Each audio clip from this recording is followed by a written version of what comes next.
Doing weekly polls, comic fan. We're here with FireGuyRyan, slaying the mic. We're chatting comic books because you know what? We don't read enough, and we're reading with the community. We're ongoingly covering a bunch of different titles, and today we got a fun one. We got a guest who's gonna a desk. There's a desk coming. No, there's a desk on the way. We ordered one. We ordered a new one for the corner of the home. But no, we're talking about a guest joining us on the mic, very Gary Comics, so stay tuned. But we're chatting a few different titles today. We got Thor on deck, Donny Cates' goodness. That's spoilers for later, though. We're going to do some light spoilers in the beginning. We're chatting Something is Killing the Children. Yes, we are. 9 issues of Something is Killing the Children. Did you read 9 or did I read 9? I read 9. I read 6. You read 6? I only read the first 6. You quitter. Oh, no. Was I supposed to read more issues? Comic fan in the comment section below. How far are you on Something is Killing the Children? I had 9. I read 9. I couldn't stop. Damn it, Ryan. I read all I got. All right, well, tell me about this one because Ed Brubaker just killed it with this. Pulp. It's a standalone hardcover about a cowboy, so I'm into it. Oh, my gosh. Okay, so for Real Comic Fan, just like... It's good. It's I'm not so a big good. Western fan either, but... Dude, everything we've read for today's show was outstanding. I'm worried that like one day we're gonna make a schedule for what we read, and it's just like we're doing too good too soon. So we're gonna get hit with some peaking crap. Is too that what high. you're saying? Yeah. Are we starting it too high up, Comic Fam? Maybe. Hit the like button. Let us know what you think. We're gonna be doing this conversation every single week. So hit the subscribe button and let's chat about Something is Killing the Children because James Tynion, I don't know how this guy does it. You already know that I'm about to get a freaking sloth tattoo because of Memetic, and now he's writing something over at DC that's got everybody buzzing. You know, we already talked about Batman last week, and now we're chatting about from Boom Studios, Something is Killing the Children, and I'm surprised, Ryan. what are you surprised for? I wasn't expecting it to be this hardcore. That's a good way to put it. I mean, it is pretty obvious about the title. It's going to be there's something, dead kids, and that's not fun. But I agree. I see what you mean. There's a lot of graphic violence. There's a lot of gore here. There's a lot of suspense and mystery. And I like the darkness was a word you brought up earlier when we were discussing this part of the show. And really, the art is very dark and moody. And I think that kind of lends the whole thing the perfect mood that it really needs. Let's chat about the art. The art is by Werther Dell'Edera, and I'm a fan. It's very clear. Dude, unexpected. For how dark it is, it's very nice to be able to kind of differentiate everything. Unexpected in what way? All right, so when I first got glimpses of this issue a while back, a lot of the panels, a lot of the characters, I'm talking Erica Slaughter, one of our protagonists in this run, the shots that I saw, it seemed almost a little too lighthearted for how dark of a story and this name alludes. I see what you mean. It makes sense based on the title, but it's kind of got like a childlike feel to the art in a way. I think that's purposeful. Almost like darkly whimsical, if that's a right way to phrase it. It feels like kind of like almost a Tim Burton flavor. Like it seems like it might be a story that could work as a children's story, but it's a little too dark for that. It's a little too intense. Yeah, it definitely adds to this dichotomy of just how horrific this imagery is. You have very bright colors. You have very purposeful line work. You got a mask that our protagonist uses that I'm surprised more people who are going out like they should be with masks on in our new COVID Where's world. the Erica Slaughter masks? I got to get me one. Just Boom needs to be making that if they aren't They already. probably already do. Shout out to Ren. All right. So this run is crazy. It starts out with like literally children dying. I was not expecting to see kids getting, like limbs ripped apart. Right. It doesn't. It's definitely rated R. I talked earlier about this maybe being for kids, but it's not. No, this is mature. Hard R. You see dismemberment. Okay. And blood everywhere and lots of violence. Okay. I mean, like literally starting out with things that are going to be jaw-dropping, and we have invisible monsters who are eating children. Right? And they're only visible to children. So, like, if you're too old, speaking of children. I know we have kids playing in the background, and we're going to keep it there because it's perfect for this video. That's how it works. It is, Something man. is not killing those children. That's very true. And if something does start, we will hear it because we hear everything those kids do out there, and it's really irritating. Yeah, but it happens. And you know what? We see some grotesque stuff, dude. We see kids that are like disfigured. They have missing limbs, like the ones that survived. James Tynion is not holding back. And we have what I think is one of the most underrated lead female protagonist that I've seen in a comic book in quite some time. She's extremely strong. She's extremely capable. She's funny. She can see the monsters. Right. She's got some kind of weird, trippy, mysterious background that I guess you wouldn't know because you didn't read issue 9 like I did, but it's starting to slowly peel back layers of her story and the world that she comes from and like who she's talking to on the phone. We see her talking to some mysterious guy on the phone giving her like orders all the time.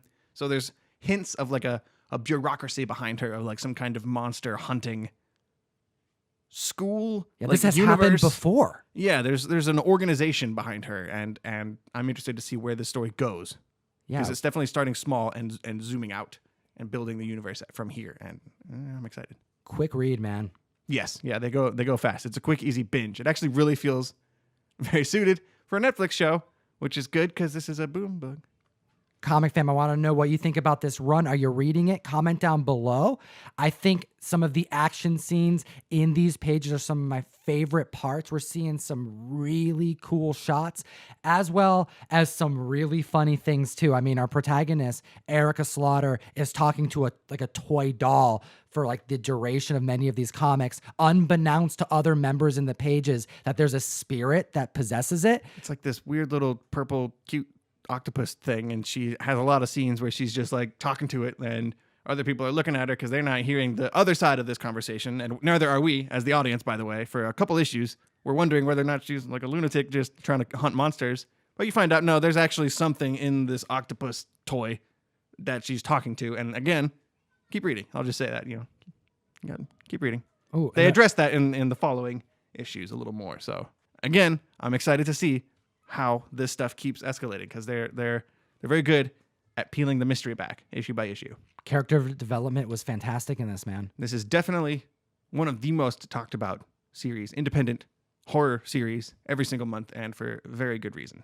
Just like the next book that we got to chat about. Comic fam, we're chatting Thor. Donny Cates is killing it on this run, and I'm sitting here with not just Fire Guy Ryan, we got Very Gary on the mic. How you doing? What's up, man? I'm super stoked to get into Thor. Loving the Cates run so far. As am I.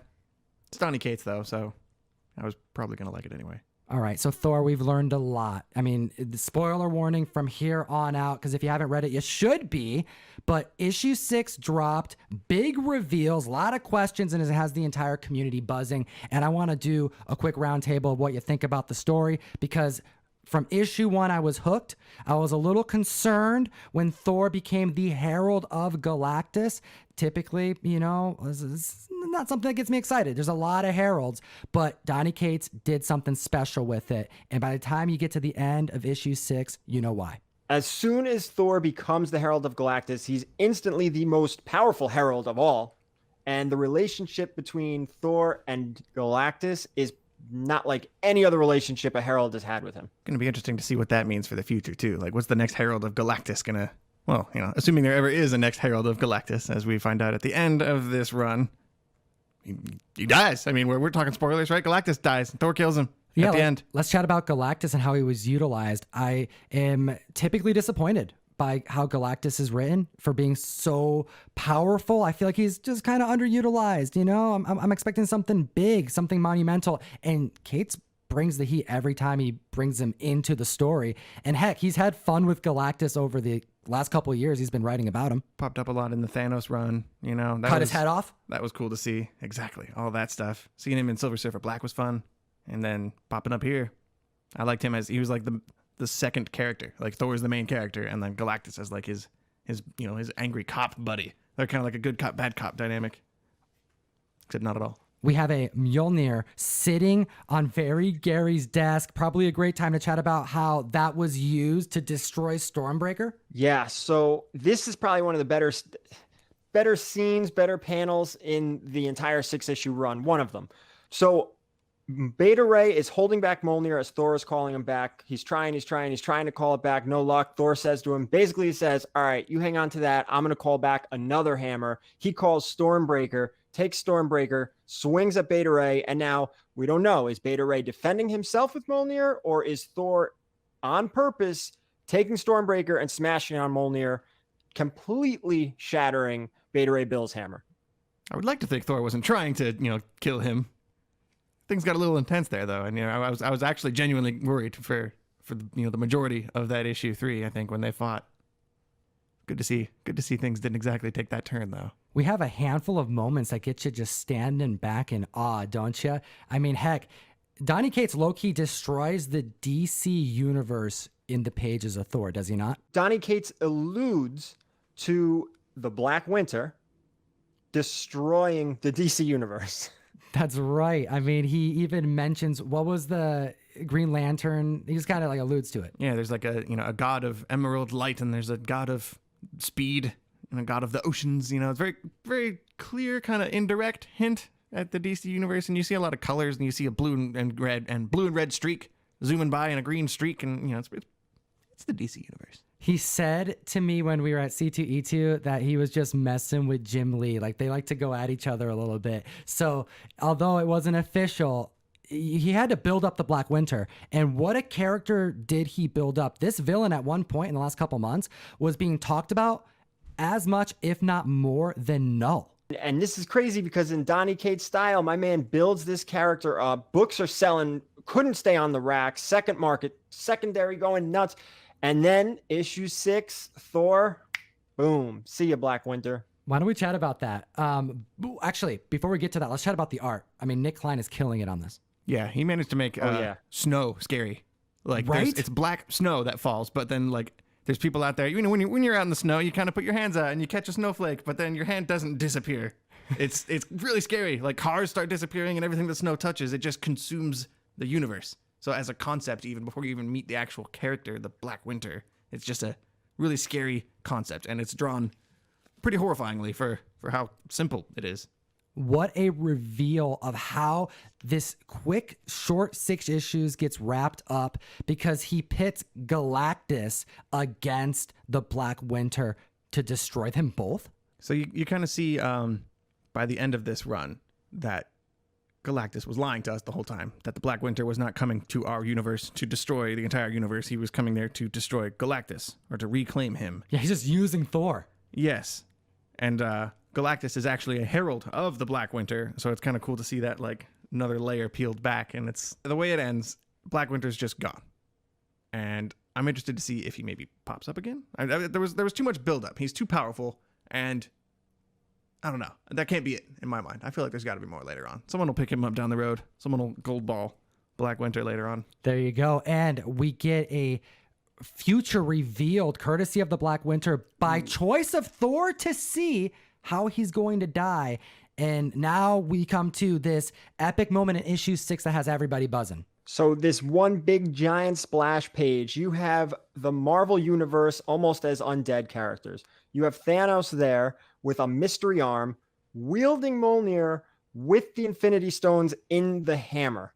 What is happening? And there are so many seeds in this run. Like, I have so many questions building up. And this is a future that we may not even, learn about for quite some time. We know we have a lot of stuff going on in the Marvel Universe, but let's chat about Loki. Loki, yeah, we were just talking about Mjolnir too, and Loki ends up in close proximity to the hammer. It's just sitting there, and he kind of like anybody would do, he walks over and tries to pick it up, and it works. Loki manages to pull out the hammer and just kind of comment on how interesting that is, like, that's weird. And then it flies back to Thor, and that's kind of all we see of it for a panel or two. And Donny Cates even writes at the top, that's a story for another day. So I'm anxious to see that other day. I want to see what happens to Loki in the future here. One thing Donny Cates does too is he has the Black Winter more than once reference Thor as your universe is basically shot anyway. He's referencing Null. Null is coming. He says your doomed universe 3 or 4 times in the few issues he's even there. So he's building. Donny Cates is building. Null is the big prize here. Null is the big character. That's what Donny Cates is all about, and he's coming in a few months. Comic fam, are you reading Thor? Let us know in the comment section below. What was your favorite part? What was your favorite reveal? Did we not talk about something? We want to hear from you. And go check out Very Gary Comics on YouTube. I'll put the link in the description. Awesome member of the community. You're doing a lot of hunting on your channel, finding any collections, anything lined up? Yeah, I do have a collection lined up to go look at, but maybe even more interesting, I have a big warehouse I'm going to look at with a couple buddies of mine, a huge warehouse down in Brooklyn. The place is so big, they have cats running around to keep the rats and mice out. Whoa. Okay, that's some commitment to quality. Comic fam, go check out Very Gary. And of course, as always, Geek responsibly. all right, this next comic we got to discuss. Dude, I'm so grateful that you brought this to the table, man. Biggest surprise of the week, Pulp by Ed Brubaker. Brilliant comic book. Ed Brubaker and art by Sean Phillips. The two of them are one of my personal favorite creative teams. They're a duo. They work together all the time. And I personally have enjoyed everything I've read by them. This is genius, man. They do a lot of these standalone, like self-contained graphic novels. This is very short. This is very thin. It's maybe my favorite type of storytelling, man. Like I Right. love reading a long narrative, you know, I love me with some Walking Dead, and I'll reread those 100 issues, and get some of the nostalgia from when I first read it. But dude, there's something about 3, 4 issue stories closed. That's it. Right. Nothing else happening. And when it's done right, oh my gosh, you got like a 30 Days a Night on your hands. We've been talking a lot about It Eats What Feeds It by Scout Comics, and that's Only another 3? 3-issue storyline that's going to be a nice little collection like this when it's done. It's something to be said. Yeah, you don't have to keep a whole bunch of other things in your head from years ago and a whole bunch of like lore and backstories. This is a true, well, it's not a true story, but it takes place in the real world, and it's very easy to kind of grasp. Something I did not expect. I mean, this right here clearly is a Western style book. I mean, we have what looks like a cowboy on a horse. It's called Pulp, but I was confused. I'm like, Pulp? What? Pulp what? Like, what does that mean? It must Well- be some type of Western type of...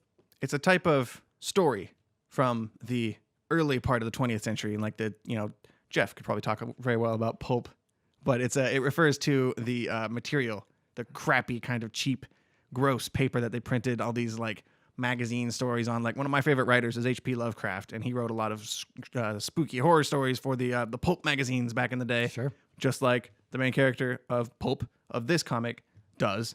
He's a retired cowboy is not the right word. Yeah, I mean, at the turn of the century, Right. at the end of the Old West. Yeah, he was a cowboy, gun-slinging cowboy. Like a mercenary, right? He was a criminal. Yeah. But we find out within the first couple pages that this story isn't about as much of his life in the past as much as it is about what's happening in the present, where At the end of his life. at the end of his life, he's experienced a lot of close calls to death. And this story is about the 3 times in his life that he nearly died. And this is a comic book writer. It's Pulp because he's writing a golden age comic. He's writing a Western comic using his actual experiences and all the stuff he went through back in the Old West in his outlaw days, and he's writing comic stories based around that. There's a panel where you see our lead character creating a comic book, a golden age comic book, and it says on the cover 6 gun westerns, which is an homage to 6 gun heroes from the golden age. We have a golden age writer that we are learning about. I missed out on all that. See, I didn't even, as a not fan or / I don't know much about the Golden Age. That went right over my head. So that would be kind of cool to people like you and people like Jeff, the Golden Age guru, who are intimately familiar with this era of comics. You see the struggles of a creator from the 40s, man. You see him like struggling, getting paid by word, getting removed from a title, being replaced by someone younger than him who will do it for cheaper, like having to come up with ideas of the Old West that we find out are actually true stories. And through a narrative, you see the real life as well as a narrative of his past, as well as a comic book that he's writing that all mingle together to create what is just a beautifully told action story. And like I said, this is one of my favorite creative teams in comics. Ed Brubaker and Sean Phillips are very good at writing noir stories. So one of my favorite things that they've done is a story called The Fade Out, which is it is a film noir story. It takes place in Hollywood in like the same time period, like the 40s. And it's about alcoholic screenwriters and like seductive actresses and shady studio bosses. And it's just a very dark cinema, golden age of Hollywood kind of story. They've done a book called Fatale, which is about actually Lovecraft and like his universe. And it's another kind of pulp focused storyline. They're just very good at telling very cinematic stories. And you need to talk about Criminal. That is the book that they're most famous for. It's called Criminal. And it's just a self-contained series of just crime stories. And they're like this. They're contained. There's no other stories you have to read to understand anything. They're very good at telling stories like that, which I find a refreshing change of pace from some of the more superhero stuff that, you know, we're all used to as comic fans. Comic fam, let me know in the comment section below. You reading any of these? We want to hear from you. You got to be reading more comics. Geek responsibly.